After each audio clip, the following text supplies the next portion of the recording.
Welcome back to another episode of Is Fitz Happy? I'm Luke. And I'm Emma. This week we're discussing Chapter 4 of Ship of Magic, Divvytown. And we're back with Kennit. Yeah, finally away from Ronica. Finally. Yeah, I guess it was 3 weeks for us, but in between recordings. Anyway, we get Kennit docking at Divvytown. He's pulling up his ship after, the various pirating adventures he had that we missed out on and the latest trip to Other Island. And he is remarking upon the stench of Divvytown at the beginning here. Yeah, so something about Kennit is that he has really high standards for hygiene and order, which we'll get into a little bit more later, but especially bad scents seem to stick out to him more than everybody else.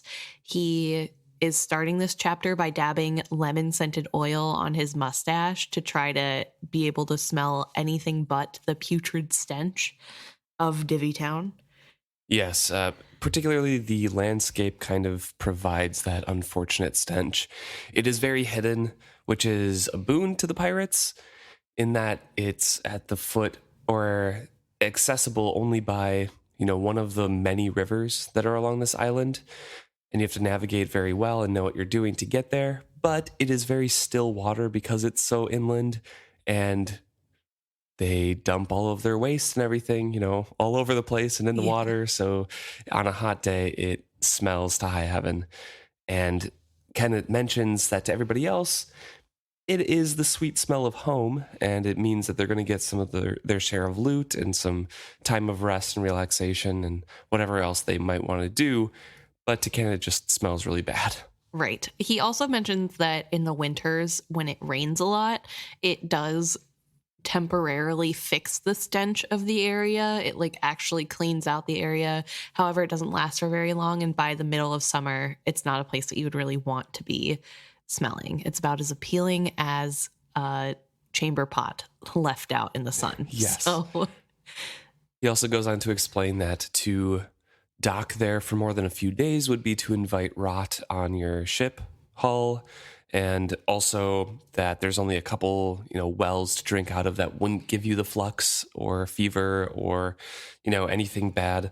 And Kennit's remarking on what a terrible place this is, and yet he can look down on his crew and everyone is extremely happy to be home.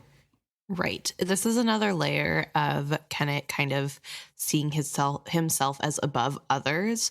It stems also from the view that his subordinates enjoy living in this filth. They don't mind the scent, and he's better than that. It just gives a sense of entitlement, I guess. I don't know if that's quite the right word, but he is very prim and proper, and this is not his favorite place, which, to be fair, doesn't sound like a place I would want to be staying for very long if it smelled like that. So, but it is his goal to be the king of this place. That is true. Yes. And he also makes thinking of, his crew working hard for this and how beneath them they are. He's also thinking that, this time tomorrow or in a couple days, all of their hard-won loot would be gone. No one really saves anything here. And he's kind of lamenting on their economic choices as well. Aye, and before the sunup tomorrow, most of their hard-won loot would have passed into the hands of the soft innkeepers and the whoremasters and merchants of Divvytown. Kennit shook his head pityingly and dabbed once more at his mustache with a lemon-scented handkerchief. But this time, there is going to be a little bit more talk, he's hoping. This time, his plan is to give his crew more share to pad their pockets a little bit more, make them feel like he's a super generous person. He's also planning on only taking 2 shares for himself, which implies that he normally takes well more than 2. He is the captain, and yes. I'm sure that is probably standard practice. Yeah. I don't know the economy of pirates, but he's only taking a small amount because he is wanting to make sure this time for sure The pockets are heavy. And he's doing this because he's hoping it, number one, makes his crew a lot happier so they can remember that with Kennit, they are successful. Kennit gets them a lot of goods and money. And number two, it'll get the people talking about how Kennit has a ton of luck and Kennit is bringing all this influx of gold and product into Divvytown, and maybe they would be more willing to follow him as a leader, knowing that he is known for giving wealth to others. Yeah, with his crew always coming in more wealthy, along with the rumors of like, hey, he was foretold to become the king and be the leader and everything like this by Other Island. Those kind of go hand in hand. It's two separate things of like, oh, maybe it would be good to have Kennit lead us and everyone could be as rich as his crew is. Right. So, as always, Kennit is scheming and trying to think ahead and plan for how other people will react. This is all an act and all a show, trying to better aid himself in his plot to become king. And we get a little bit more in-depth knowledge of who Sorcor is. We have a conversation between Kennit and his first mate, Sorcor. And it's one that Kennit, in his head, says that they have pretty much every time they pull into Divvytown. Kennit points out a little bit of bluff over there, and he's like, oh, wouldn't it be great to have a guard tower there with, some weapons so we can, warn Divvytown of dangers coming in and defend itself all in one place. And Sorcor bit his lip, but otherwise contained himself. Every time they put into port here, Kennit made this same proposal to him. Each time, the seasoned mate answered the same. Could there be found enough stone in this bog, a tower might be built and rocks hauled up to throw. I suppose it might be done, sir. But who would pay for it, and who would oversee it? Divvytown would never stop quarreling long enough to build and man such a defense. If Divvytown had a strong enough ruler, he could accomplish it. It would be only one of many things he could accomplish. Sorcor glanced cautiously at his captain. This was new territory for their discussion. Divvytown is a town of free men. We have no ruler. That is true, Kennit agreed. Experimentally, he added, and that is why we are ruled instead by the greed of merchants and whoremasters. Look about you. We risk our lives for our gains, every sailor of us. Yet by the time we weigh anchor again, where will our gold be? Not in our own pockets. And what will a man have to show for it? Naught but an aching head, unless he has the ill luck to catch the crabs in a Bagnio as well. The more a man has to spend in Divvytown, why then the more the beer or the bread or the women cost. But you are right. What Divvytown needs is not a ruler, but a leader. A man who can stir men to rule themselves, who can waken them so that they open their eyes and see what they could have. Kennit let his gaze move back out to the men who bowed their backs to the oars as the ship's boats towed the Marietta into dock. Nothing in his relaxed stance could indicate to Sorcor that this was a carefully rehearsed speech. Kennit thought well of his first mate. He was not only a good seaman, but an intelligent man despite his limited education. If Kennit could sway him with his words, then perhaps others would begin to listen as well. I'll stop there really quickly, but we have Kennit's thoughts from his own mind that Sorcor is a very intelligent man, which we do see as the stories progress. He does have his own thoughts and is capable of, coming to conclusion and critical thinking and everything like that. And Kennit holds him in high regard and high esteem. So he's practicing his speech or trying to convince Sorcor first because he's going to be one of the toughest hurdles to overcome, to say that, yes, these people who want to be free need a leader. Right. No, and it is really interesting because Sorcor, as far as we can tell, is intelligent. And I think there are other characters that Kennit come in contact with that he doesn't give the credit of being intelligent with, even though we may see bits of other people also having brains. But Kennit really does respect Sorcor in a way. And I think that's really interesting. And their relationship in general is such an interesting thing because there is a lot of respect from Sorcor's side. And I mean, obviously it's mutual because Kennit is praising him, which he doesn't do to anyone. But yeah, I just find it really interesting how they interact with each other and how Sorcor seems to be the only person in Kennit's life that is willing to tell him no or to talk about why his ideas are bad.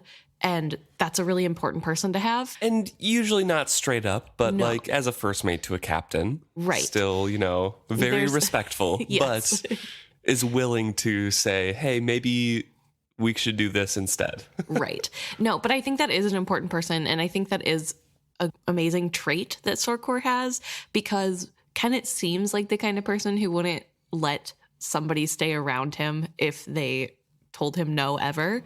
But it's also good that like Kennit recognizes the worth of having someone who isn't just a yes man around. Yeah, definitely. And that relationship does get strained in the later books, particularly around the slavers and the live ships, both, Sorcor's and Kennit's respectively obsessions. Right. Yeah. But yeah, I wanted to take a pause there because Kennit is going into a very carefully rehearsed speech here, talking to Sorcor, specifically bringing up this leader thing that we know from the text has not been brought up before. It's not their typical conversation briefly of like, hey, somebody could defend this town, and then it's dropped. Right. This is a new territory, as Kennit says. Yes. Because he notes that Sorcor is thinking very hard before he considers his words. Yeah, and I think it's also interesting to see the kind of route Kennit is trying to take to get to where he wants to be. So his plan seems to be at the moment to blame the merchants and the whoremasters as the big problems that need to be overcome to get everybody to join under him, to say, you're still free with the leader is just helping you be more free, which is very counterintuitive. And I think he makes good points, though. He does, definitely. I think there are points to be made that, like, obviously, if you go to a town and the more you have, the more you're charged, like, that's not very sustainable. Right. And, like, people aren't going to love that forever. So he does have good points, but I think it's interesting to see that he is trying to rally people together under a common enemy, so to speak, and that the enemy are the people that he has in his own musings thought of as soft. It kind of makes me think of people from the outer duchies, because this idea that people who aren't on the sea and fighting are lesser because they are on land, they're land lovers. I thought that was really interesting, because we are somewhere where I don't think Etta and Elle are talked about. No. So yeah, so it's not like there's that influence going on, but it does kind of seem reminiscent of the whole like Elle is super powerful and Etta followers, you guys are the worst. So I don't know. I just found that really interesting. I saw it more as, yes, I mean, immediately it's the merchant and the innkeepers and everything like that are kind of the enemy, but he keeps bringing up the greed of humanity. Right. And the leader as a way to curb that. So it's not all directed like, hey, we need to like fight directly against these merchants and everything like that. It's like, hey, we need to govern their greed more so. So it's not a rallying call for violence or like overthrowing the town or anything. Right. It's more directed at, we need some sort of rule. Yeah. No, that is a good distinction, that there isn't this sense of like, we need to fight them. It's more like, we need to regulate them. It's a very well thought out argument. Yeah, clearly he has been putting time and effort into this and thinking about the best way to convince people who are free to be led. That is a hard thing to go about doing. Yep. And it continues on with Sorcor kind of responding to this, and we get a little bit more detail about who Sorcor is in a description that he has a shiny scar that was the remnants of a removed slave tattoo. So he is a former slave turned pirate. And he is thinking about all of this, what Kennit is saying. And he responds, "We be free men here. That wasn't always true. More than half of them who have come here were slaves, or going to be slaves. Many wear a tattoo still, or the scar where a slave tattoo was. And the rest, well, the rest would have to face a noose or a lash, or maybe both if they went back to wherever they came from. A few nights back, you spoke of a king for us pirates. You're not the first to speak of it, and it seems the more merchants we get here, the more they talk up such ideas. mayors and councils and kings and guards.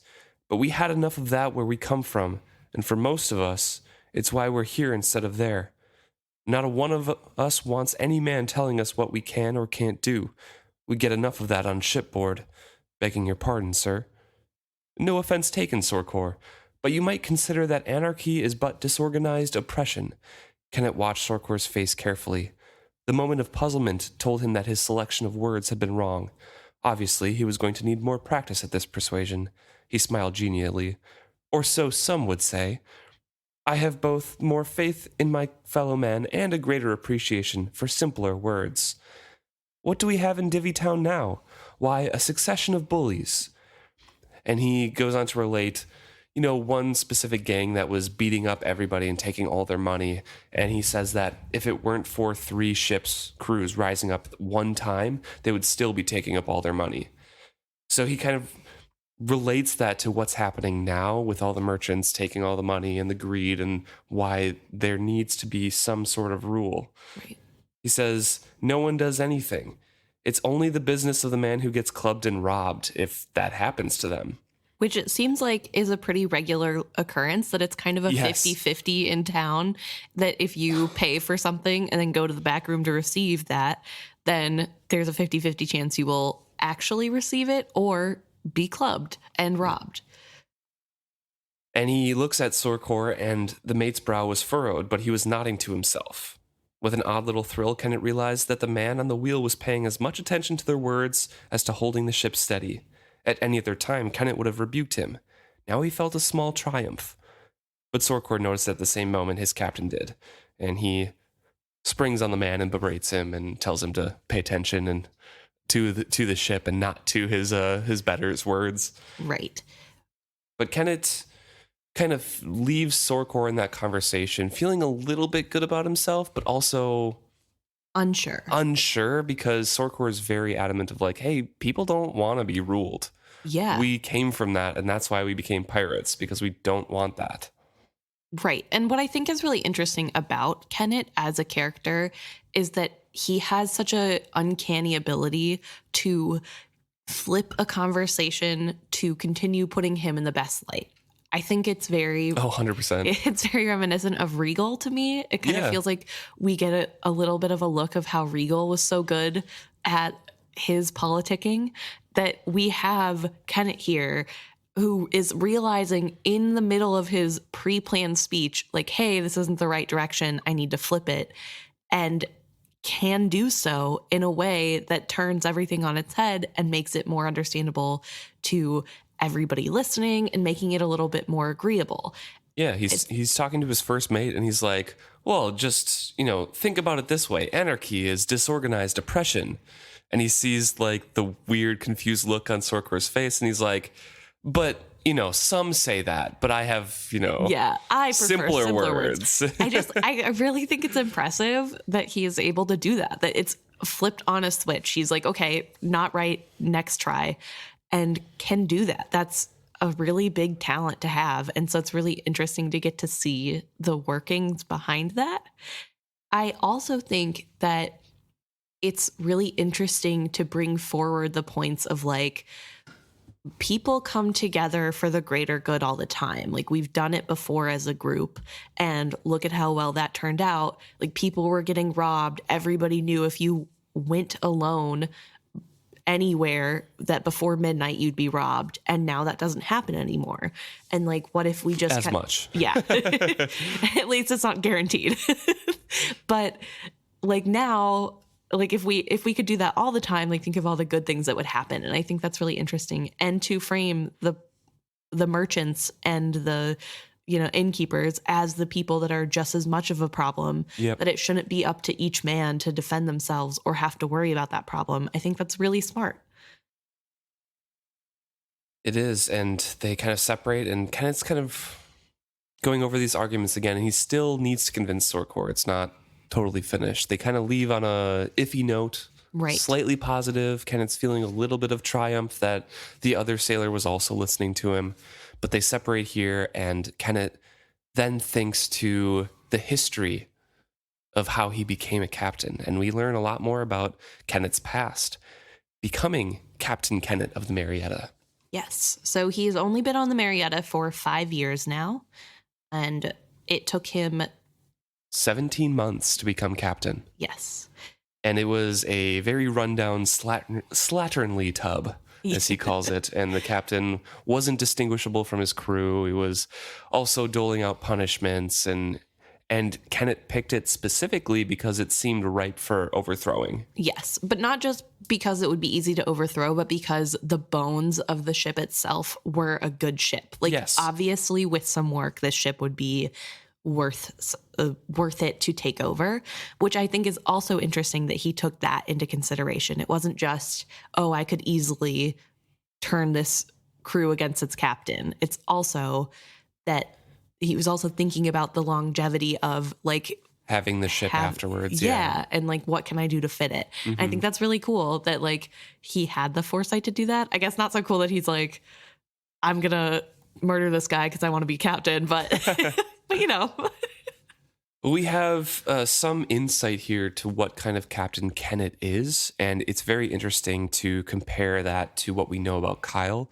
Of course, we learn more about Kyle's captaining style later on with Wintro, but we get a good comparison here to begin with, and he says, any ship's master who had not even the leadership to let his mate do his cursing and brawling for him was a man whose reign was ending.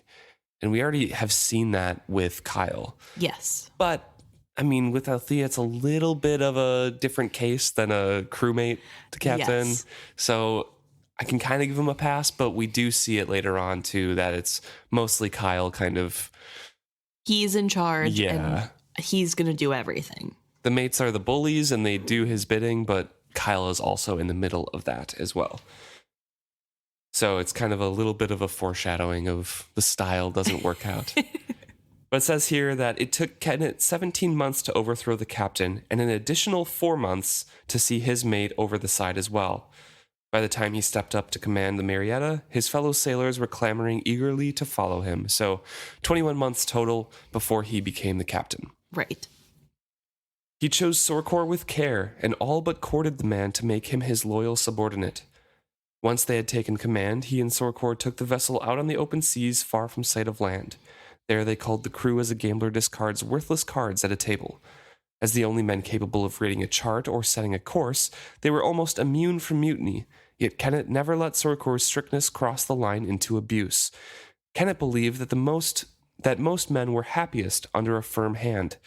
If that hand also supplied cleanliness and the security of knowing one's place, the men would be only the more content. Those that could be made into decent sailors were. They sailed to the limits of the ship's biscuits and the stars he and Sorcor knew, and they brought it into a far, far distant port that no one recognized. They were able to fit the ship with the money that Kennit had saved, and finally, they were able to hire on some more crew that didn't know them as pirates because it looked like a merchant ship. Yes, and that was the plan all along, was to, in this new place, to pretend to be a merchant ship. That was kind of how they got people to work on their ship, I'm sure. Yes. And after that, they spent a month of very precision piracy and returned to Divvytown very wealthy. Yes. And that's kind of where Kennit says that, you know, his crew got loyalty and he started to make a name for himself. Right, because he showed that he could provide wealth, which is very important. The pirates are very all about being wealthy, which isn't that surprising. He ends it with, in a single voyage, Kennit had gained a ship, a reputation, and his fortune.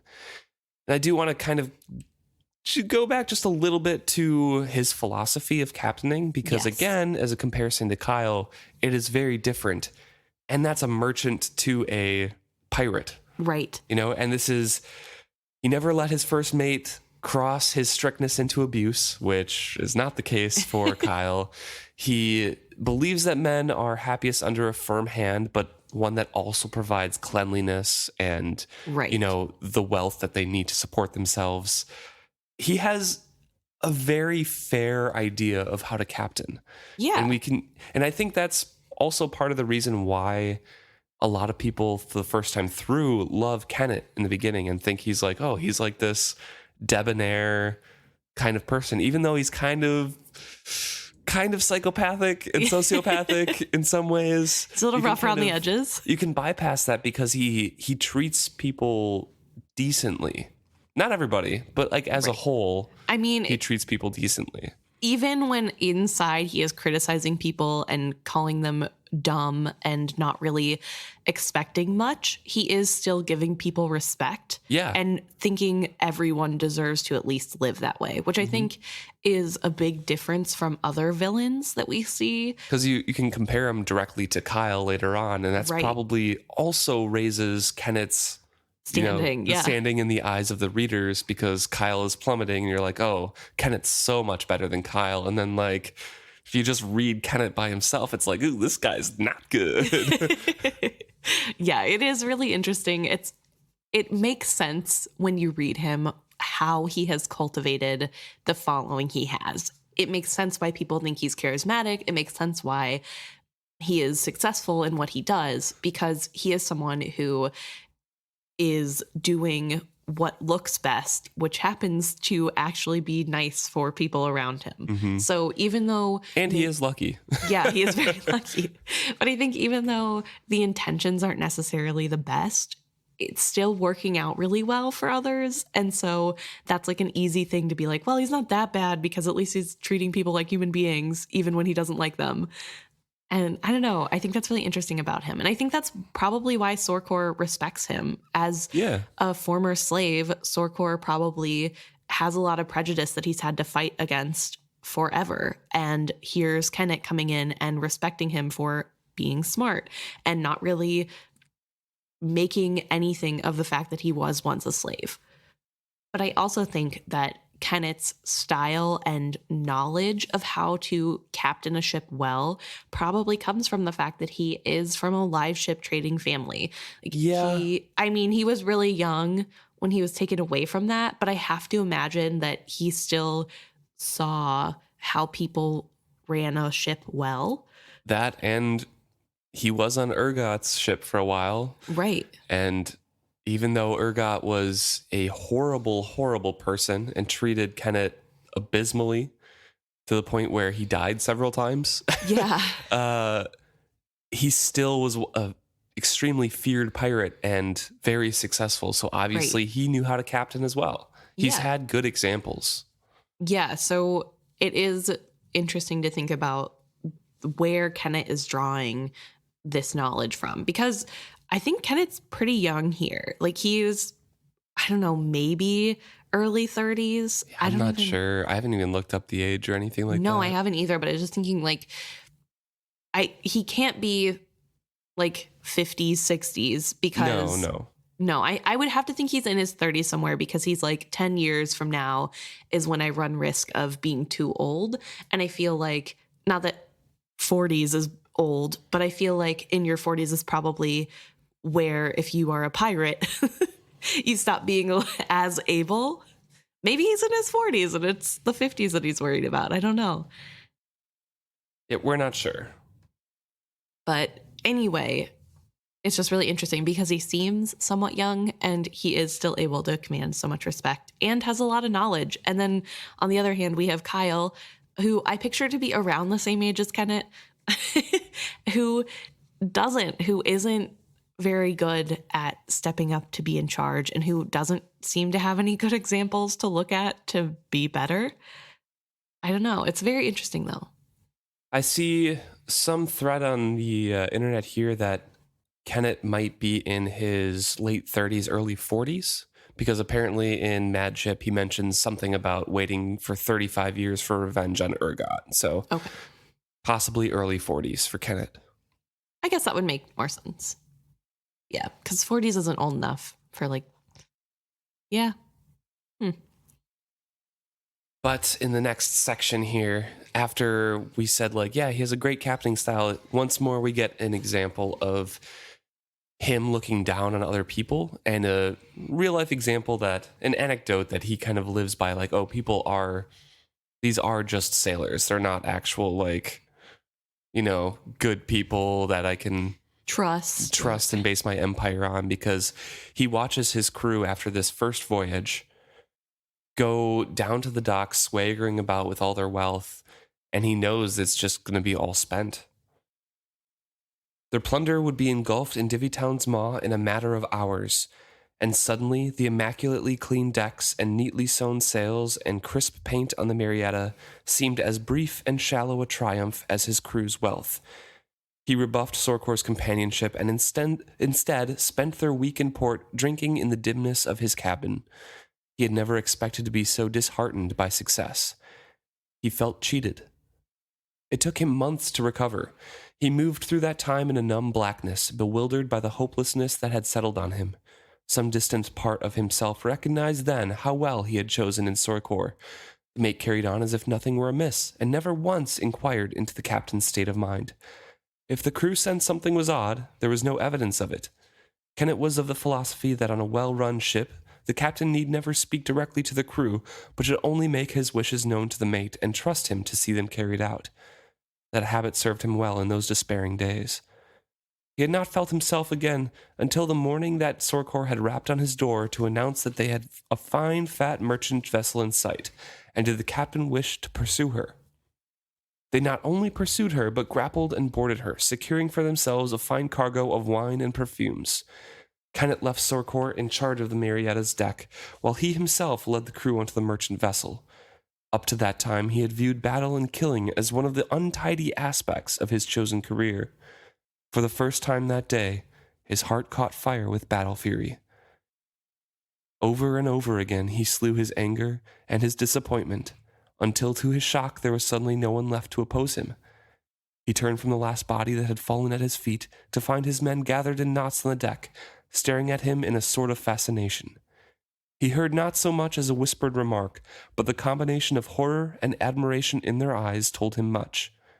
He thought he had won his crew to him with discipline, but that was the day when they actually gave him their hearts. They would not speak familiarly with him, nor ever regard him with fondness, but when they went forth to drink and carouse through Divvytown, they would brag of his strict shipboard discipline that marked them as men of endurance, and his savagery with a sword that marked them as a ship to be feared.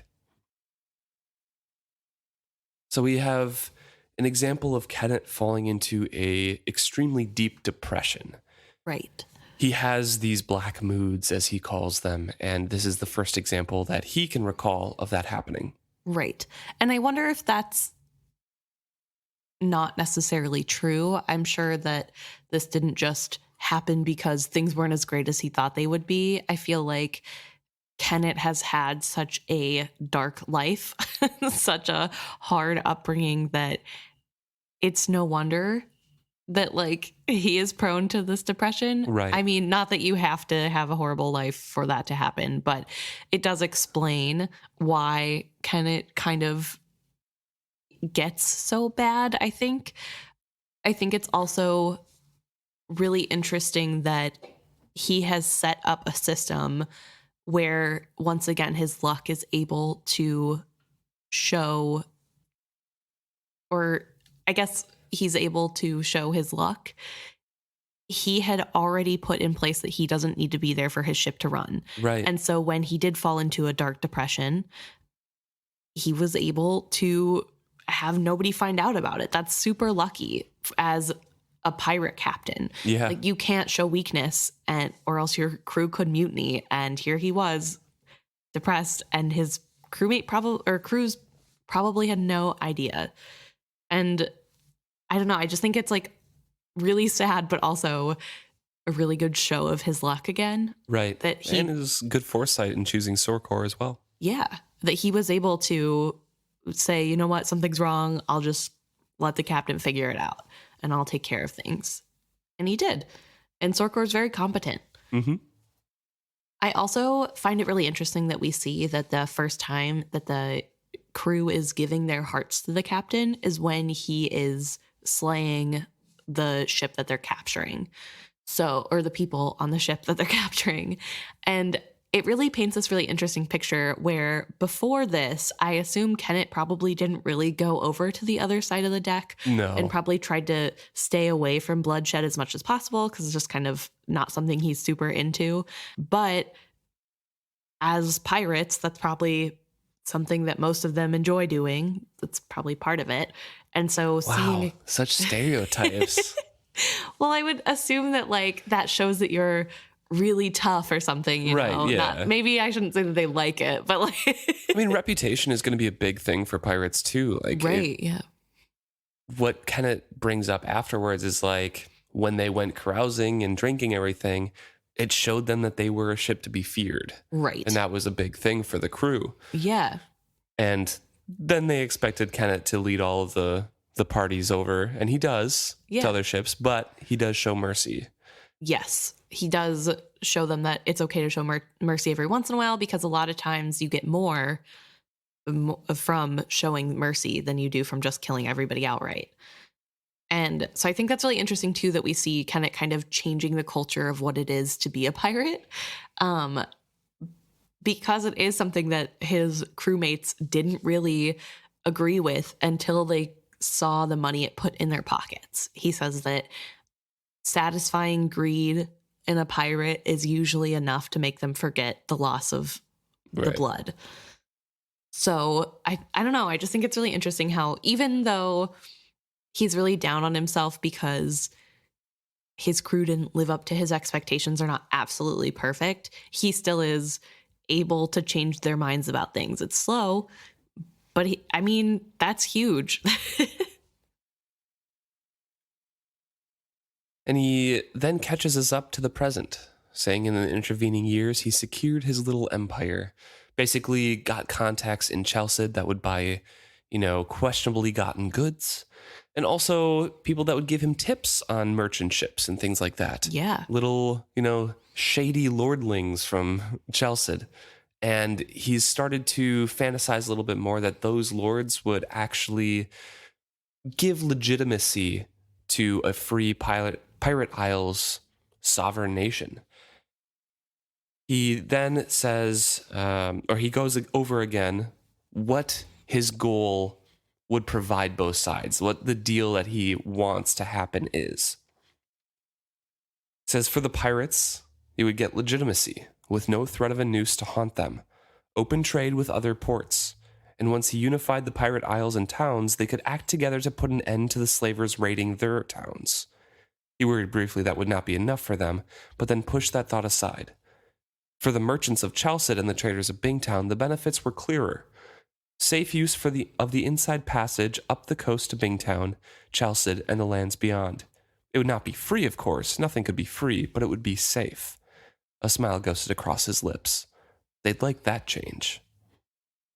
So again, we get a clear idea of what Kennit's goal is: to become king of the Pirate Isles, have it recognized as a nation, and then broker a deal and a peace to have it recognized as a nation with benefits to both sides. Right.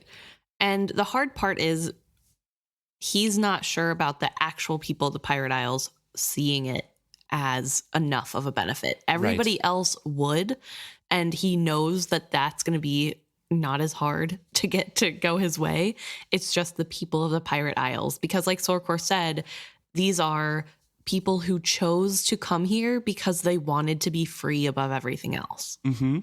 Yeah, and they won't take kindly to the profession change either of being tax collectors rather than, pirates stealing the goods going through and just collecting fees. Right.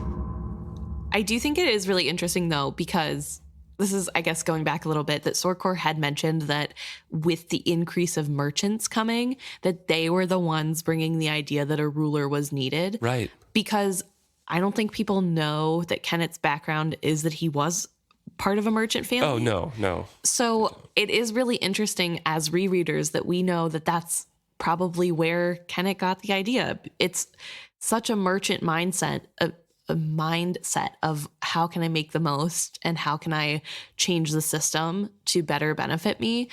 And I don't even mean that necessarily in a negative way. I just think that's like so interesting that you see the commonalities between Kennit and merchants, even though he seems to disdain them and think less of them. There's still obviously some connection there. Because they're weak. But also, I think Kennit is underestimating a little bit the people of the Pirate Isles, and it once again shows his luck of how he kind of stumbles into things that work out. Right. Of trading the slavers for chasing after a live ship with Sorcor. Having the whole place, whole Divvytown rally behind freeing slaves and establishing, freed slave nations and like cities and things like that Yeah. really gets the people behind him to say like, hey, if we can broker this deal and I can become king and then no slavers will raid our towns, that's a huge thing. But it only comes because of his luck and trading off, going after his actual ambition of getting a live ship. Right. No, it is really crazy that Kennit really lucks out into getting exactly what he wants all the time. It is really interesting to follow him because you can see the little foreshadowing in even this early of a chapter of what is going to happen and what is missing from the equation, and then seeing how that's fixed mostly by luck on Kennit's part. It's really amazing. He's like the anti-Fitz. Yeah. They both kind of, things turn out the way that they should. One in Kennit's favor, and then in Fitz's side, it's in like the Six Duchies and the Fool's favor. But one of them's at the expense of Fitz, and the other one is just like, hey, Kennit's perfect in every way, every decision he makes.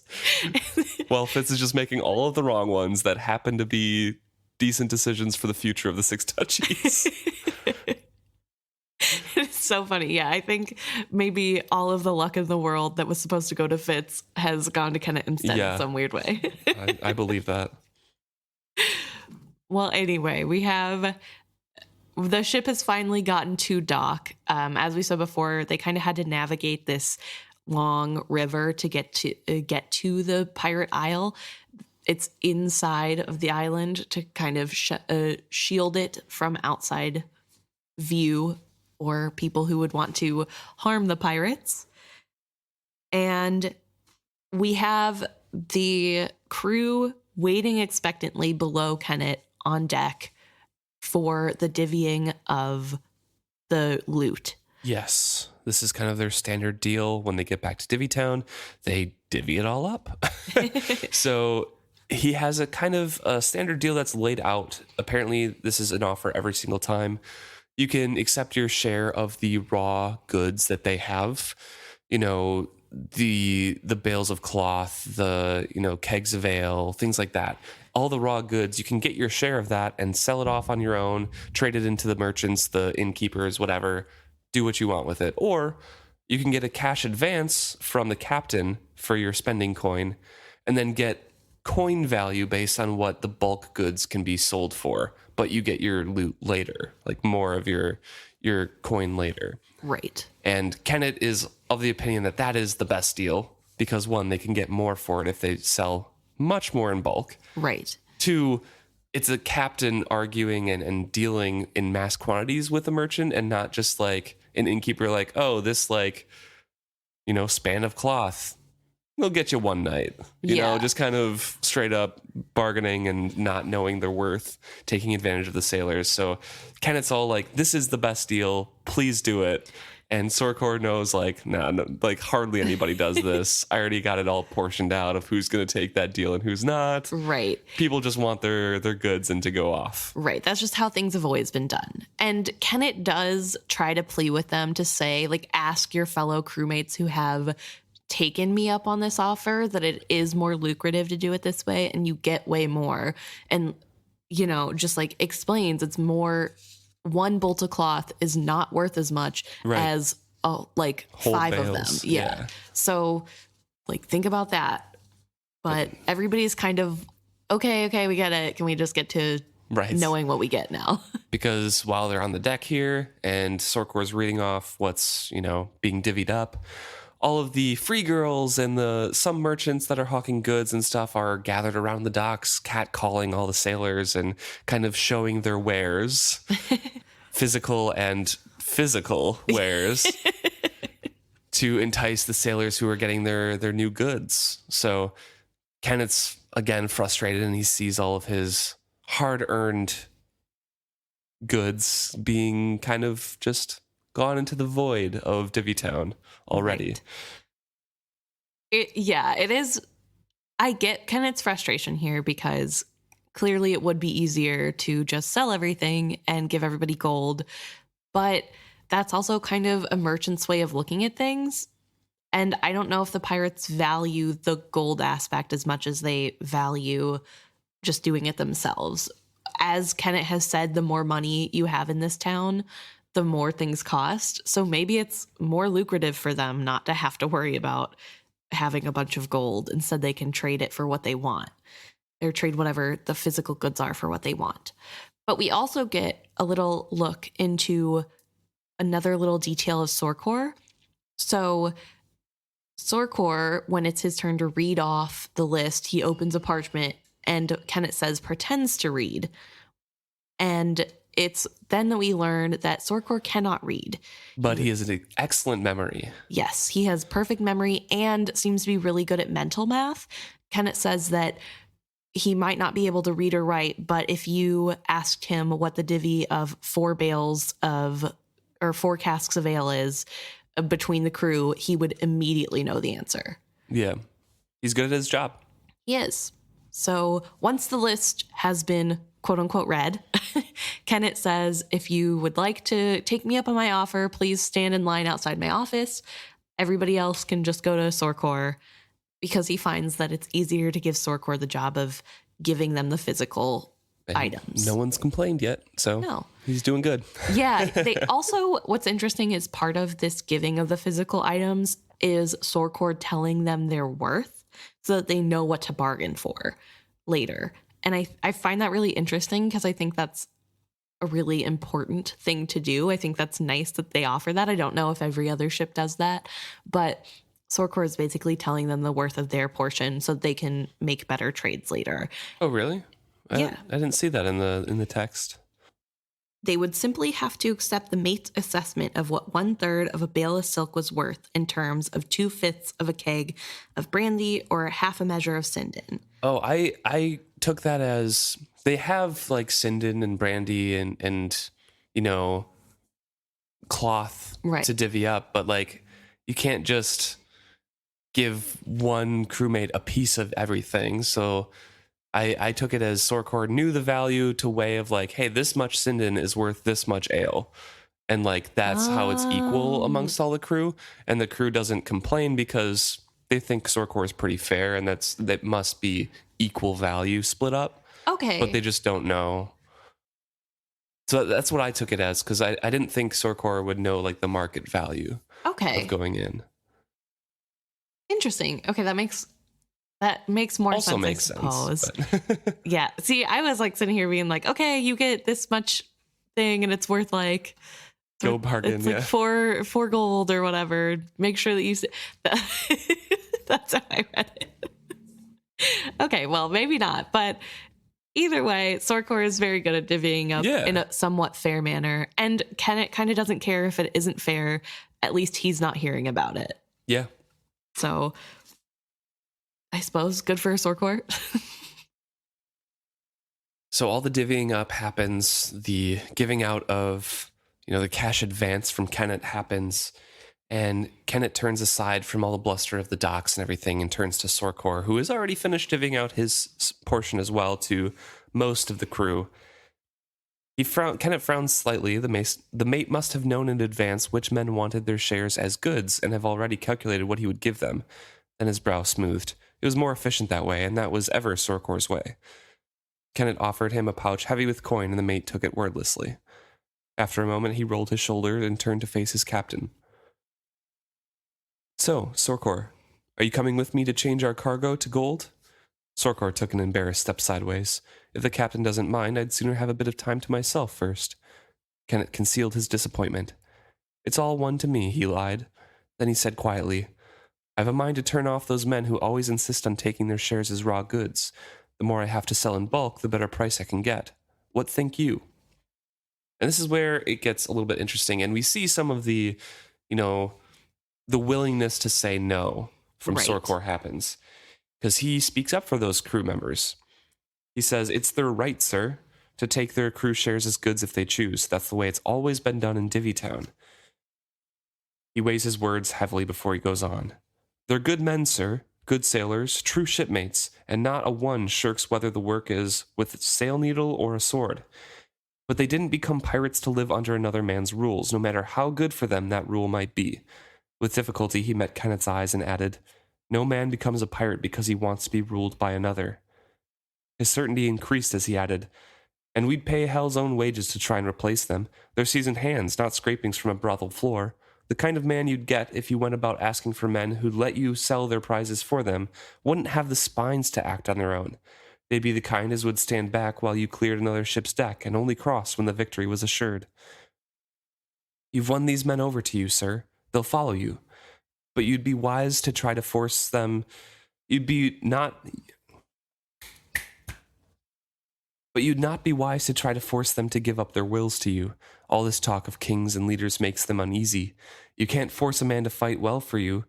Sorcor's voice trailed off as he glanced suddenly up at Kennit as if recalling to whom he spoke. A sudden icy anger seethed through Kennit. "No doubt that's so, Sorcor. See that a good watch is kept aboard, for I won't be back this night. I leave you in charge." With no more than that, Kennit turned and left him. He didn't glance back to read the expression on the mate's face. He'd essentially confined him to the ship for the night, for the agreement between them was that one of them would always sleep aboard when the ship was in port. Well, let him mutter. Sorcor had just crippled all the dreams that Kennit had been entertaining for the last few months. As he strode across his decks, Kennit wondered bitterly how he could be such a fool to dream it all. This as much as he'd ever be, the captain of a ship full of wastrels who could see no farther than their own cocks. And he jumps down and walks through Divvytown, again in a black mood. Right. So I think this passage really shows how much respect Kennit has for Sorcor, because Sorcor saying, "I don't think this is a good idea and people don't really want to be ruled," is enough to make Kennit feel like his dream is over. Yeah. I find that most interesting because who we see in the first chapter of Kennit feels like someone who, if they were told by anyone else, like, "That's silly, you're not going to be king," it would just incite him to try harder. Like, Right. He's going to do it. He knows he can do it. And they are just a naysayer. But when it's Sorcor, he really takes that to heart. It really affects him that Sorcor doesn't think he can succeed. And I find that really interesting. Like, I find their relationship to be so weird. I don't know, like, a better word for it. Sorcor is also kind of the post that Kennit measures all the other crews by, because Right. he is intelligent and can think for himself. If he can convince Sorcor, the deal's sealed, basically. Right. But if he can't, that puts a damper on like all of his plans. Right. Yeah. So him not accepting it makes Kennit angry, not just because Sorcor said it, even though I do believe that the relationship is more unique than Kennit has with other people. It's just, it is a dashing of Kennit's dreams that Sorcor doesn't easily accept it. Right. And there's no hint of acceptance in this. Yeah. I don't know. Yeah. But Kennit goes on kind of a, I don't know. He's very hard on himself after this. And he switches moods very easily, it seems like. He's very full of himself and proud and like, "Oh yeah, I can manipulate anybody." And then immediately when something doesn't go wrong or if his plans crash, he's the worst person in the world. He'll always be useless. He'll captain this for what? For 10 years, and then somebody stronger and faster will come up and take over him. You know, all these different things that he's useless and his life is useless and there's no purpose to it. Kind of spiraling in. Right. It's really interesting. It honestly makes Kennit a relatable character to me personally. Oh, yeah. I definitely have moments where like I'm really confident in myself where I can do stuff and then something will go wrong. And even if it's just like a little thing, sometimes that like causes me to like think in these terms of like, "Oh, I'm trash and like I can't do it. I'm so dumb." And I think it's really interesting to see a character also struggle with that, to see that internal struggle in a character who is otherwise so self-assured. Yeah. Like to the point where he's almost narcissistic in what he believes of himself.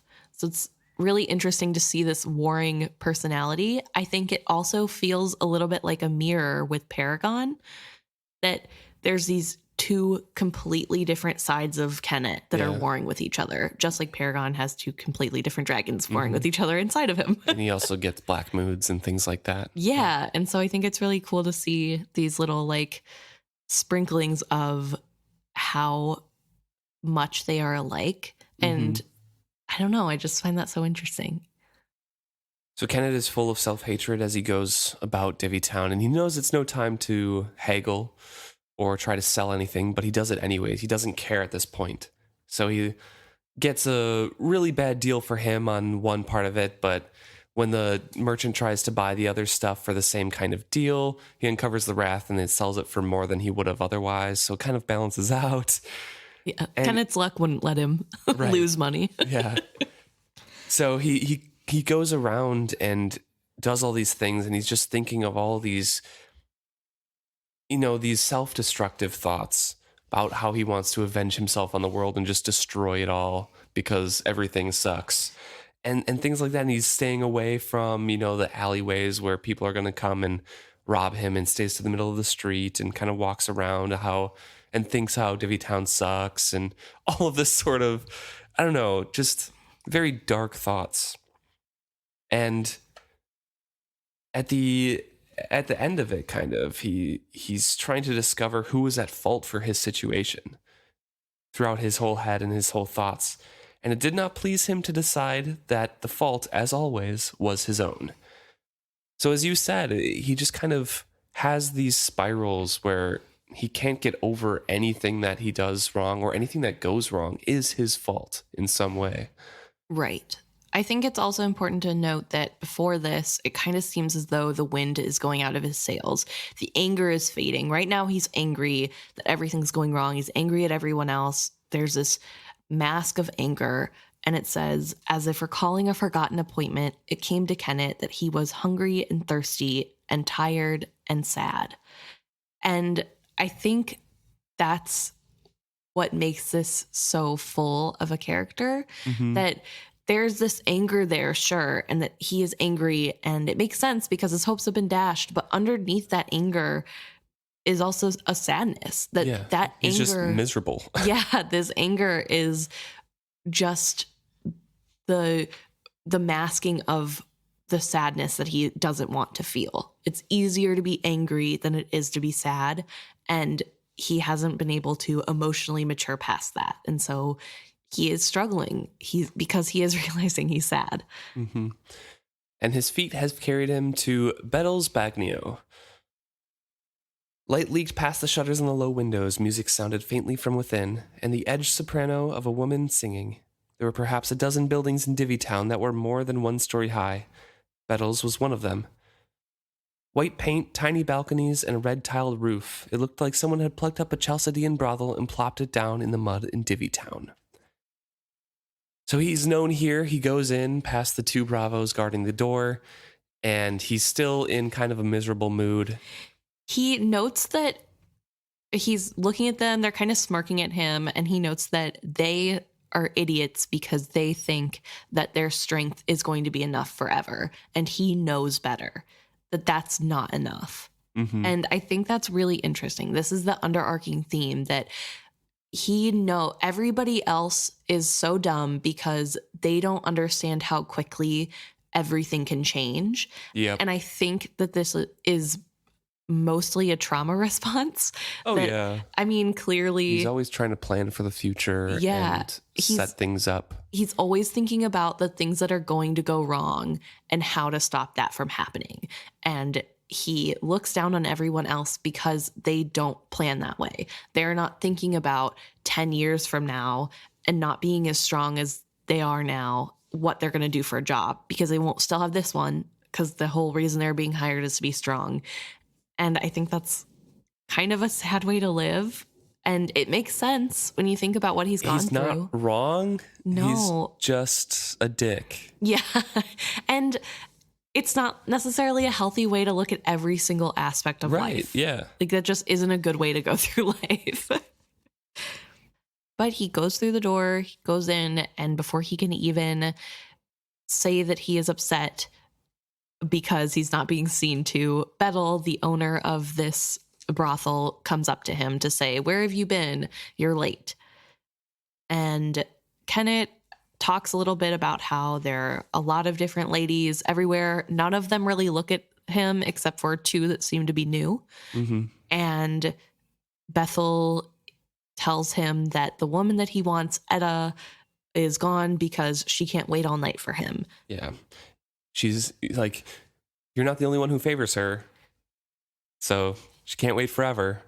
And Kennit immediately overrides Bettel and is like, fetch her and send her to the topmost chamber. Wait, have her bathe first while I'm eating. Send me up a good meal with fresh bread. Neither fish nor pork. The rest I leave to you. And the wine, Bettel. I have a palate. Do not send me the decomposing grapes you served me with the last time, or this house shall lose my patronage entirely. Bettel, of course, is like, well, what, should I simply just knock on that door and say, hey, Etta's required elsewhere? Like, yeah, like there's another paying customer. Yeah.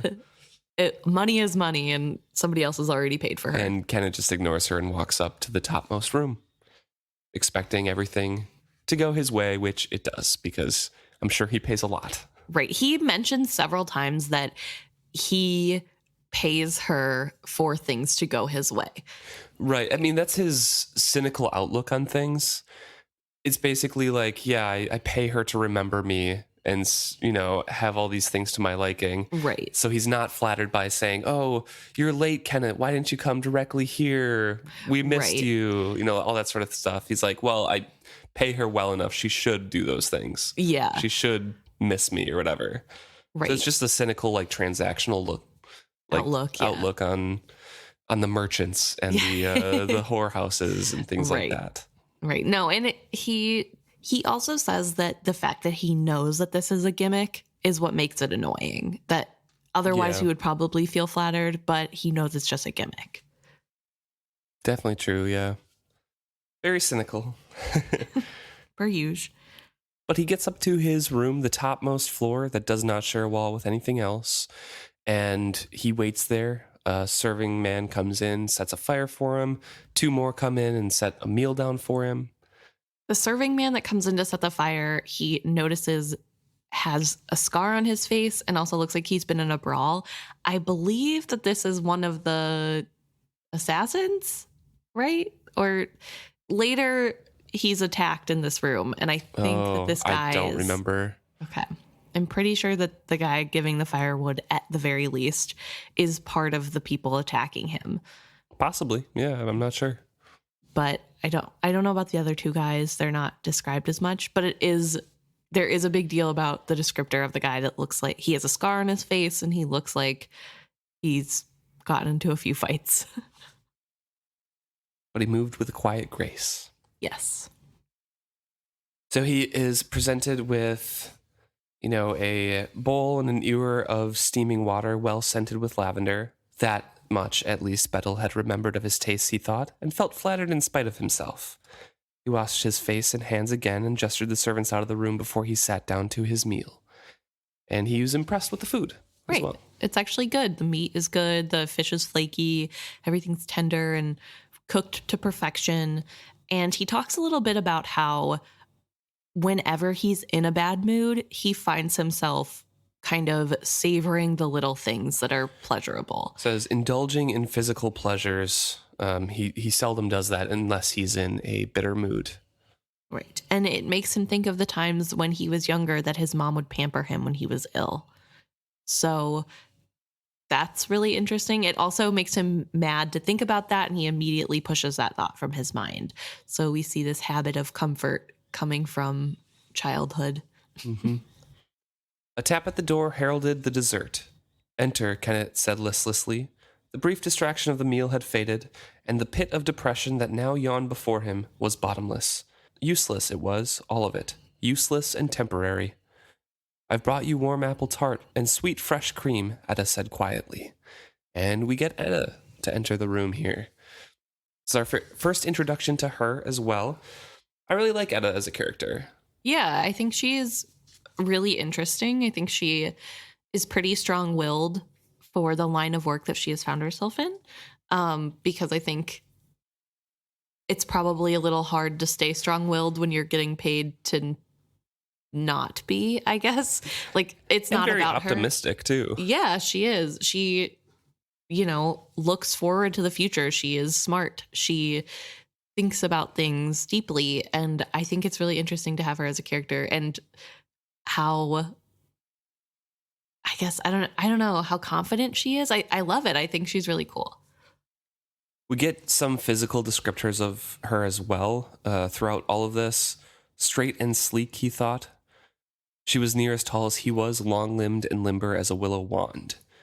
And it kind of continues on, and eventually she says, I'm not what most men want in a companion. Right. She is kind of boy-like. The descriptors that Kennit uses yeah. are kind of boyish. She even has short hair that is cut like a boy's, it specifically said. And so she isn't something that is favored by, or she's not a person that is favored by most people. Long, flat flanks. Even the planes of her face were long and flat. And not really like beauty descriptors that you would normally see on like a woman. Mm-hmm. It's very interesting. Also, I mean, we can get into it more later when it's more revealed, but also from Kennit's childhood trauma responses and things like that. So yeah, it seems as though Kennit does prefer male company.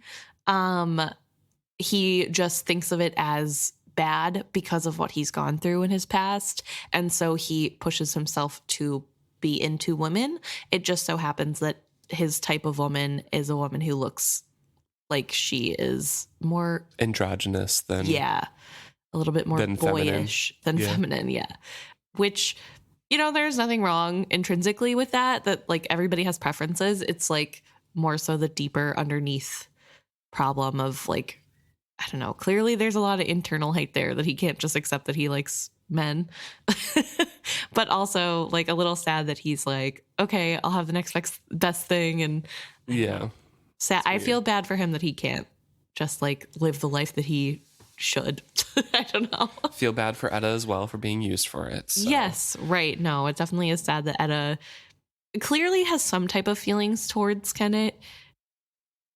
But also understands that he doesn't really have any feelings towards her. Yes, that it's kind of all on her. But is still optimistic and hoping beyond hope that he does. Right. It's kind of a interesting dynamic there. Definitely very unbalanced power dynamic because she is getting paid, first of all, to be non-responsive, not looking in his eyes. She understands she's just there for his pleasure. Yeah. Like there's a bunch of stuff. He has high demands again, we see, of cleanliness. He's washed his hands twice, demanded that she be washed and everything. And I don't know, it's very weird dynamic that they set up with Etta to have this still like fondness for Kennit, but we do see a reason for that a little bit later when they have a conversation. Right. So once again, I just want to kind of emphasize he paid for his satisfaction. He did not want her encouragement or enthusiasm. He did not need her approval. This was for his pleasure, not hers. I don't know, it's so clinical. Yeah, it's a transaction. This is just a need that his body has, and he is going to satisfy it, just like hunger or thirst. Mm-hmm. And it's such a, like you said, clinical way to look at this. And I think it's kind of different probably from how others would do it. Oh yeah, I'm sure. Yeah, Kennit is emotionally stunted from being forged by Paragon, Yes. No, it definitely is an interesting thing to think about. He also points out or describes the wizardwood charm that she has in her navel, and that's where he got the idea for his charm. Hers is for keeping away pregnancy and disease, and that's how he understood that wizardwood could be used for such things. Right. He didn't know they could be used for charms before. She basically has a belly button piercing. Yeah. And part of it is a wizardwood skull. Mm-hmm. I think it's really interesting to think too about the magic of wizardwood being used in such a way. Yeah. It's a contraceptive and also like protects from STDs. That's pretty nice. Seems to be no effect on the woman, which is also nice. So I don't know. What an interesting way to think of using wizardwood. But we also know that this is pretty common because later we find out Althea also has one of these. So this is kind of... do we really? Yeah, because she got it after what happened to her. Oh, okay. Yeah, so this has to be... I forgot about that. Yeah, so this has to be something that's kind of like a well-known secret among women, I would assume. Yeah, but also very expensive and also very probably hard to get unless you know the right people, because wizardwood is very protected. Yeah, and we know that they're very expensive because Etta has told Kennit that she has to pay part of half her wages. Yeah, half of her wages to the rental of this wizardwood charm. Yeah. Interesting. So he kind of, after he and Etta finish up, he goes and just eats dessert because it is transactional. And Etta starts to talk to him, and he's not really into that kind of thing. He doesn't want to talk. It's really interesting because he still answers her and doesn't like tell her to stop talking. Right. But in his head, it's all like, why is she talking? Like, yeah, like I wish you would stop, but this is the worst. Because it's really weird dichotomy in his brain, because he wants to keep it transactional, and yet he is such a lonely person that he wants some sort of companionship as well, but he can't admit it to himself, and he just wants to keep it surface level. Right. Like he felt disappointed that Sorcor wasn't going to come, sell the goods with him, because he wanted somebody with him, Right. There's this whole thing of like not telling Etta to stop talking to him, or keeping it at something, and always giving little hints of answering back and, maybe affection, just little things that just kind of string everybody along and doesn't let him indulge in being a friend to anybody. Right. But also wanting that, but then also not wanting it at the same time. It's really confusing and also heartbreaking that he is living this way. Like, that's not a way to live. That's not, I wouldn't wish that on somebody. I don't know. That's really sad. He is very confrontational in his responses, though. Yes, he's not saying don't talk to me, but the way he's talking to her is a little bit. Don't talk to me. Yeah. When you were late, I feared you were not coming. Do you imagine I care what you fear or think? Her eyes almost met his. I think you would care if I were not here now, as I cared when you were not here before. This is a stupid conversation. I do not care to continue it. She said. It didn't matter if she was agreeing or, just accepting his command. Right. Because she stopped talking either way. Right. And with the silence comes more misery. Yes. He starts thinking about how by this time people are probably already talking about the other island. He's a laughing stock of Divvytown. He just knows that everybody is talking bad about him. He says, idiot dolt. By now he was a laughing stock of Divvytown. He could imagine their mockery in the taverns and inns. King of the pirates, they'd say, as if we want or need a king, as if we'd have him as a king if we did want or need one, and they'd laugh. Shame rose up to engulf him. He humiliated himself yet again, and as always, it was his own fault. He was stupid, stupid, stupid, and his only hope of surviving was in not letting anyone else know how stupid he was.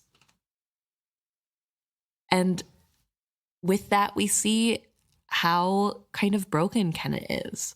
He is spiraling. He is self-doubting. Last time we saw a chapter with Kennit, he was so self-sure. He has luck. You can't doubt luck or else the luck doesn't stay. Mm-hmm. Yeah. And here we have something not going the way he wanted to, and all of a sudden everything is horrible. I'm the dumbest person alive and everybody's going to know it, and there's no way for me to stop that. I can't believe I didn't just wait. It's so sad. Yeah. It's so sad. He's a broken man, and people are there trying to comfort him, and he just won't let them in. Etta pipes up and says, "Shall I come and rub your shoulders, Kennit?" He turns to glare at her. Who did she think she was to interrupt his thoughts? "Why do you think I'd welcome that?" he demanded coldly. Her voice had no inflection as she observed. "You look troubled, weary, and tense. You think you can know those things by looking at me, whore?" Her dark eyes dared to meet his. A woman knows these things by looking at a man when she has looked at him often over 3 years. She rose and came to stand behind him, naked still. She set her long, narrow hands to his shoulders and worked at his muscles through the thin silk of his robe. It felt so good. For a time he sat still and tolerated her touch on him, but then she began to speak as she kneaded at his knotted muscles. He tolerated it. Okay, Kennit. No. A massage feels good. Come on. Everybody knows that it's great to get your shoulders massaged. And she speaks of missing him on long voyages and wondering if he's going to come back at all. And maybe, they could get a place on her own. Right. But I think what's important is that there's no hint of love here. No, yeah. This is, I need protection and you like me. Maybe we could work together. Yeah, she specifically says, "I think Bettel only keeps me on because of your preference for me. I am not what most men would wish for. Do you see how important that makes you in my life? Without you, Bettel would turn me out of the house and I'd have to work as a free girl. But you come here and you ask me for me by my name, and you take the finest chamber in the house for our use, and always pay in true gold. Do you know what the others here call me? Kennit's whore." She gave a brief snort of bitter laughter. "Once I would have been shamed by that. Now I like the sound of it." "Why are you talking?" Kennit's voice cut her musings as harshly as a blunt knife. "Do you think I pay to hear you talk?" It was a question. She knew she was allowed to answer. "No," she replied in a low voice. "But I think that with the gold you pay Bettel, I could rent a small house for us.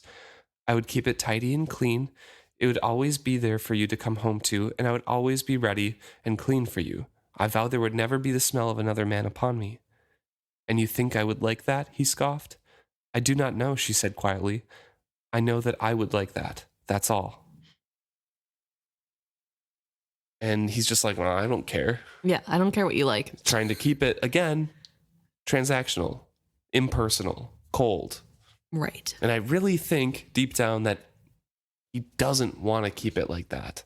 Right. Not that he has true feelings for Etta or anything like that, but just companionship.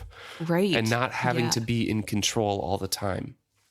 But in his mind, he is so incredibly stupid, and he has to cover up the fact that he's stupid. So he has to be Captain Kennit, potential king of the Pirate Isles. Well, I don't think it's even just that. I think there's also the aspect of, if anyone knows any of his shortcomings, they're a threat. There's no way to be sure that she won't, if he lets Etta in, there's no way to be sure that she won't turn around and betray him. Right, yeah. That he cannot trust, that even for the niceness of having someone that would be a companion, he cannot trust them. He can't trust anybody enough. And I think that's so sad. That's such a hard way to live, to just keep everyone out constantly because you can't trust that you would live otherwise. Right. Very sad. Very sad. But in hearing that Kennit doesn't care, Etta kind of starts crying. Yeah. I think more so at the fact that she had put a lot of hope into not needing to be here. And she does make a good point. If he's going to pay all that gold anyway, he might as well buy a place for her to stay. And then he doesn't have to worry about anyone else being with her. And so I don't know, like, I get it from her point of view of, I have a safe place to stay. And from his point of view, or like why from his point of view, it would be a good deal. And I think she had thought that he would react a little bit better than he did. Mm-hmm. And when he doesn't and says, I don't care, and doesn't really make a move to make this happen, she is suddenly overcome with grief. Like, she's crying. This isn't a good time. And Kennit gets upset because, you know, like, he can't stand seeing her cry, and he doesn't want her. She's ruining the mood. This isn't a companionship. He shouldn't have to comfort her. This was not why he bought a whore. He bought a whore to avoid all this. Damn it, he had paid. Which is not how people work. Right. Yeah. You can't just not be human. You can just be a robot because somebody paid you to be a robot, I guess. I don't know. There's too many human emotions. And again, right after this, we see another kind of comparison to a boy that I do want to bring up because it goes with our previous conversation. Right. He commands her to lie on her belly, face down, and he mounted her that way, face down like a boy, but he took her as a woman. Let no one, not even a whore, say that Kennit did not know the difference between the two. And again, that really kind of ties into his suppressed nature of what happened to him with Urgot, first of all. Right. And maybe even his own preferences and what he's trying to cover up as and his own insecurities about that. So I just wanted to bring it up because it's another important mention in this chapter. Right. Also, the fact that he's worried that if he has relations with her in any way other than a normal, quote unquote, way to have sex with a woman, that he will be looked at as gay. Like, people will think that he likes men and that he prefers men that way, which I think is so weird. There's two thoughts to me. It's one, could be inner shame because he does prefer men. Right. Or two, it could be to avoid any comparison with Urgot or any closeness with it because his whole life is dedicated to getting rid of Urgot's name in any sense. Right. So to me, both of those could be equally true. Right. Yeah. And I mean, it's just sad because, like, a healthy adult relationship can be anything. And if it's between a man and a woman, like, it's between a man and a woman, regardless of what happens. And so it's, like, really sad that Kennit is, like, pushing himself to, like, I can only do it in this one way and I can only do this one thing because otherwise it's not right and it's, like, dirty. There's something wrong with it. And I just feel so bad for him. I mean, like, obviously it's so hard because Kennit is a bad person, but, like, I still have so much sympathy for him. I mean, he's a true human. Right. He's a broken person, and we see the inner depths of how broken he is through his monologues. Right. And, like, obviously there are problematic ways that he's going about having relationships with Etta. However, I think that there is sort of this, like, expectation that comes along with Etta's profession, and I think that, like, that makes it a little bit different than what he does later on because Etta is coming into this as a contract, and it seems like she is okay with her job and doing this job in the way that she is. And, like, I don't know, it's really hard. It gets into a dicey area because, like, in a place like Divvytown, what kind of work would there have been for a woman? And, like, is she backed into this corner? Right. Like, we don't know any of those details, but from what we know of Etta, it seems that she is okay with this situation. She's okay with the arrangement as it is right now. Yeah. And so I think if we take it like that and we talk about it like that, like, she's an adult woman and she's making her own choices and sex work is work. So she's just doing her job. I think that, like, it's okay to look at these scenes from that perspective. This isn't, although the way he is interacting with her is problematic and strange, it's not necessarily as bad as it seems because it is a contractual thing. Right. So I don't know. It's very hard to talk about, especially because we do not want to, like, be too vulgar on this podcast. But yeah, we also see, again, some peeking through of humanity of Kennit here. Right. Which is, like, kind of what we're talking about. Yeah, he is a terrible person, but, you know, he has self-shame for how things are turning out, too. Right. Because he hears the near noiseless weeping of the woman beside him, and that troubles him. The disturbance he felt at it combined with his earlier shame and self-disgust. What was the matter with her? He paid her, didn't he? What right did she have to expect any more than that from him? She was, after all, just a whore. It was the deal they had made. And abruptly he rises and begins pulling on clothes, and he's just trying to get away of his own feelings of shame of dealing with this so contractually. Yes. Yeah. He wants to fix the balance so that there isn't any misunderstanding on his end of this being more than just a contract. Mm-hmm. So he says, I have something for you and he's trying to get a coin so he can remind her this is transactional. We don't have feelings for each other. This is all this is about. Yeah, and ignoring her pleading to stay and I'm sorry, like I didn't mean to do this, like please don't go. I'll be better next time. Yeah. Which is so sad. Yeah. And he's like, no, keep the room, stay up here. I'll be back later. But like, this is for you. And he's trying to find that coin to remind her. Right. And he has to tell her to stay in the room because he's realizing he does not have any money on him. Yeah. He's like, fate had betrayed him and there was nothing in his pocket. He left the ship in that much haste. He'd have to go back to the Marietta to get money to pay Bettel. It was all damnably embarrassing. He knew the whore was looking at him, waiting. What could be more humiliating than to stand penniless before the whore one had already used?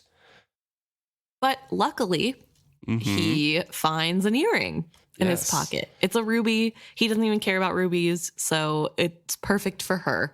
And he tells her to hold the earring, and he'll be back. Drew forth instead the tiny jeweled earring from the blue kitten's ear. The ruby winked at him. He had never cared for rubies. It would do for Etta. So he wants to go back to the ship, get money, also walk off this black mood, try to fix the relationship between he and Etta, who he paid for, and try to like get the power balance back and his mindset correct. Right. And he has to go back to the ship anyways because he obviously forgot his money. It wasn't in his pocket. Yes. And he can't believe he would forget something.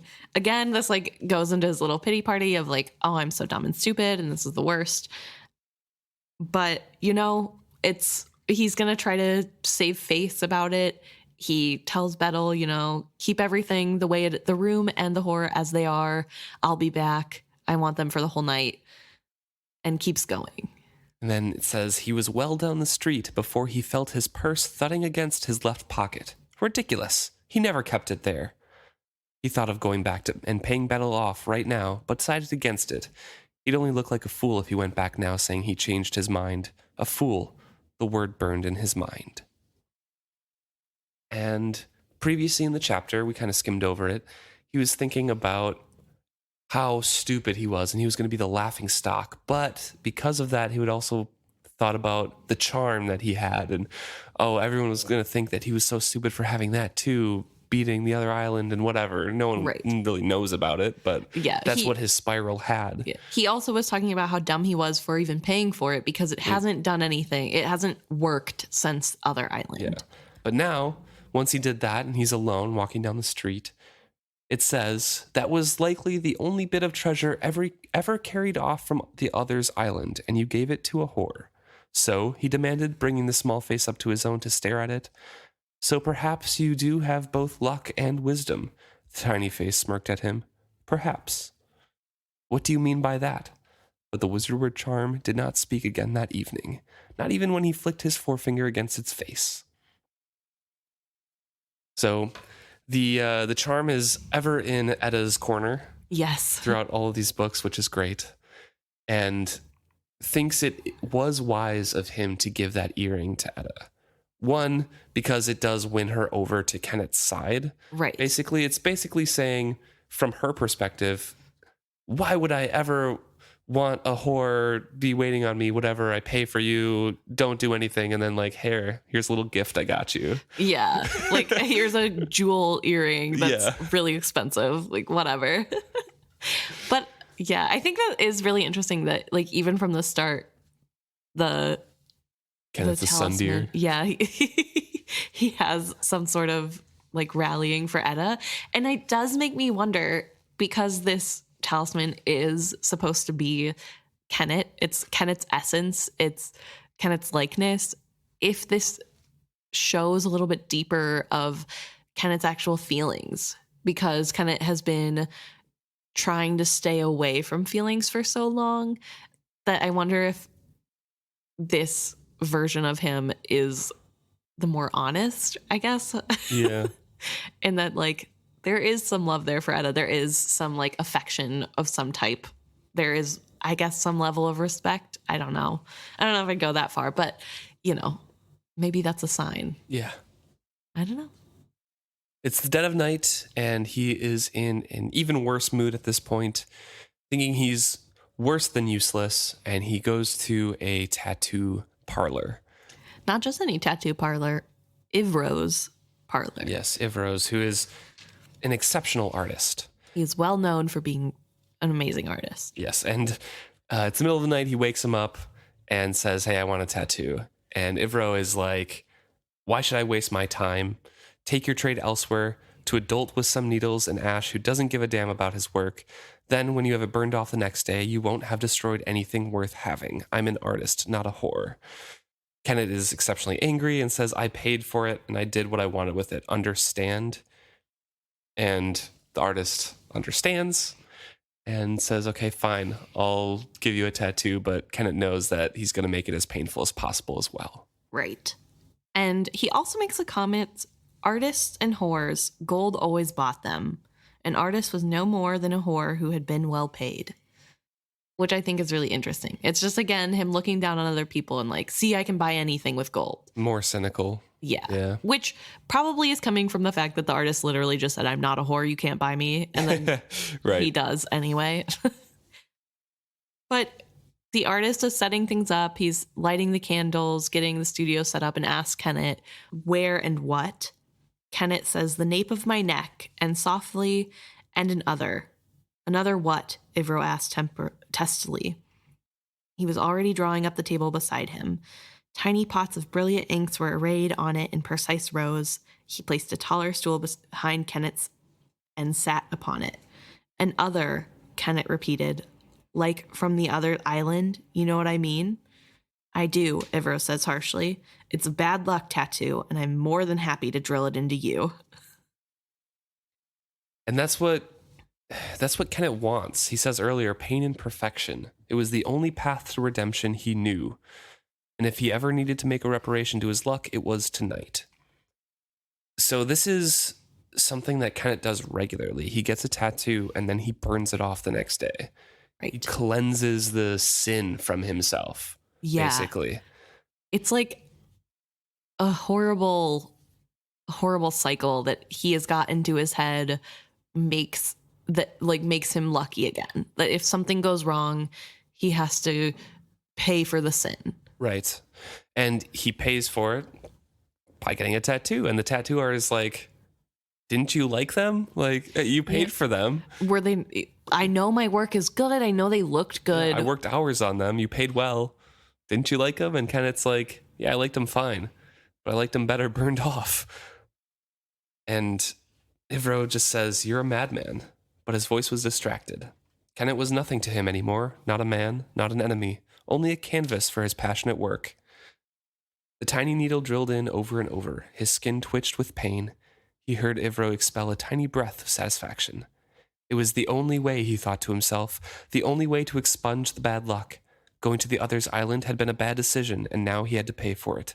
1,000 jabs of the needle, and the stinging freshness of the new tattoo for a day. Then the cleansing agony of the hot iron to burn the mistake away, and make it as if it had never happened, to keep the good luck strong. Kennit told himself as he knotted his hands into fists.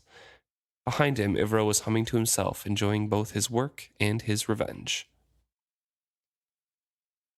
Just a weird quirk of Kennit's. Yeah. And it seems as though he's only ever done this 2 other times, from what we can tell. At least there are 2 burn scars on his back. So I guess there could be some other places. Could be others, but yeah. So kind of struggling. But it's an interesting look into his mind and how he views relationships and how he views himself, unfortunately. Right. Yeah. And an introduction to Etta and more of Sorcor, which I thought were very valuable parts because they become big characters. Right, yeah, and we get to see the growth between them being Etta being someone who's a little bit has a little bit less agency and a little bit less security in herself and who she is, and obviously growing into a much more confident person who becomes queen of the Pirate Isles, and Sorcor being someone who is kind of adamantly opposed to what Kennit is trying to do and eventually is swayed to join him in his cause. Yeah, definitely. So definitely an interesting look at Kennit. A hard chapter. There's a lot of stuff that happens that's really sad and harmful. Right. It is a good look at Kennit as a character. I think it does also make him more sympathetic. But yeah, there's obviously a lot that's going to happen in the future. There's going to be a lot of change, a lot of growth from everyone. I don't know. Thank you so much for tuning in this week. If you have any thoughts on Kennet's psyche or his relationships or anything like that, or the book so far or the trilogy as a whole, please let us know. isfitshappy@gmail.com. We try to read those every once in a while. And you can message us directly at Facebook, Instagram, or Twitter. Our handle is isfitshappy on all 3 of those.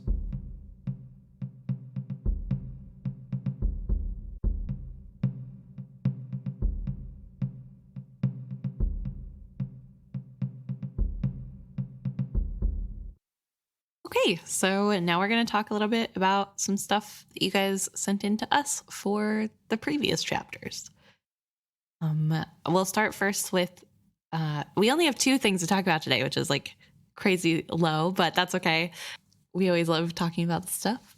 The first thing is from an Instagram DM from Peculiar Ponies, and they wanted to join in the conversation. They're a little bit, this is a little bit further back on the very first episode where we're talking about the serpents. Yep.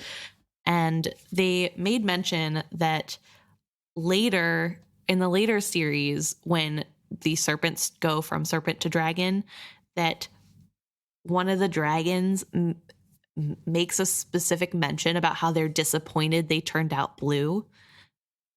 And that kind of feeds into their thought that maybe the serpents don't have to be the same color as the dragon that they grow up into or hatch into.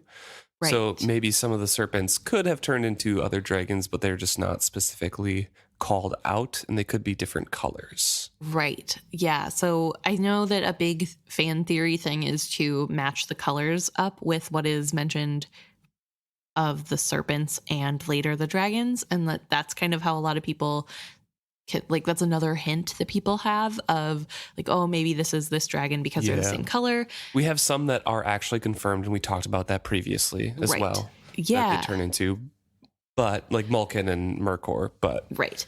But it is a really interesting thought that the dragon or a dragon said that they were disappointed they were the same color they were as a serpent, that there was this like, oh, I'm still blue, which does kind of insinuate that there's a potential to change color. However, we don't know if that's because these dragons are kind of stunted, so they don't have full memories, or like if there's other things playing into that. There's no way to tell, but I just thought that was a really interesting thought process of what if they can change, more like butterflies.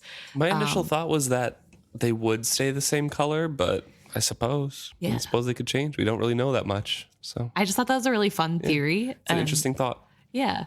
An interesting thought process or like thought exercise. That's what I wanted to say. Thank you, Peculiar Ponies, for that really interesting insight. And then last but not least, we have a couple thoughts from Amir, specifically thoughts on the similarities between Ephron and Verity, both how they are very self-sacrificial for the greater good in their own ways. They both want to be absorbed by their creations, or in Ephron's case, not necessarily his creation, but his family's legacy. But they were both going to be absorbed by their respective inanimate objects and help out their families in some way. Right. Like it will mean more once they're gone. Yes. Quote, he's obsessed with being consumed and serving his loved ones through death, in my opinion, exactly the same way as Verity, almost expiring and being so obsessed with rising as a dragon and saving his family that he cannot notice Ketrikin. So it's like that one-mindedness of not really caring about the immediate future of the Vestrits or, specific small things like Davad, just kind of single-mindedly focusing on when is Vivacia coming back to port? Right. I need to join this because then everything will be fixed. The same way that Verity had that singular mindset and not really caring about Ketrikin immediately there. Although there is, some excuse for Verity, and it's more of like a magical, like his feelings were all in the dragon already. Right. But it is a similar obsession. I like the parallel there. Yeah, it definitely is a parallel that I hadn't recognized before. I also like the idea that Robin Hobb is talking a little bit about the end of someone's life and what that must feel like. And this idea that when you're nearing the end of life and your loved ones are in danger, what kind of reaction would you have? And if there's magic in this world where that you can live on to help them in some way, wouldn't you also be focused more on what you can do after you're dead? Because at this point, it's too late. There's nothing else you can do. And so I think that's like a really interesting way to look at death and a way to go about writing about people who are so close to death in a world that is different than ours. Yeah. A lot of the things, the themes in these books are focused on legacy in general, especially with like Kennit. His whole thing is the legacy of once you're not strong physically anymore. Right. Like, how do you keep going on? Erasing legacy for Urgot, the legacy and the importance of trader families and that living on, and Ronica's thoughts of tradition, and Brashen trying to get over his old legacy and just moving on from things and surviving past the end result of a person. Right. No, it definitely is something that is a heavy theme. Yeah. And is an interesting way to look at things. I think I personally don't spend a lot of time thinking about my own legacy, so it's really interesting to read characters who are so. Maybe we will in like 40 years, but maybe that's true. Maybe when you're older, we're too young to think about it. But no, it is really interesting to think in those terms and to see that theme play out with other characters. So thank you for pointing out those similarities, Amir. And thank you everyone else who wrote in and all the things that you guys always are talking about on our pages and in our DMs. We're always really interested to hear your thoughts. And we can't wait to hear what your thoughts are next week.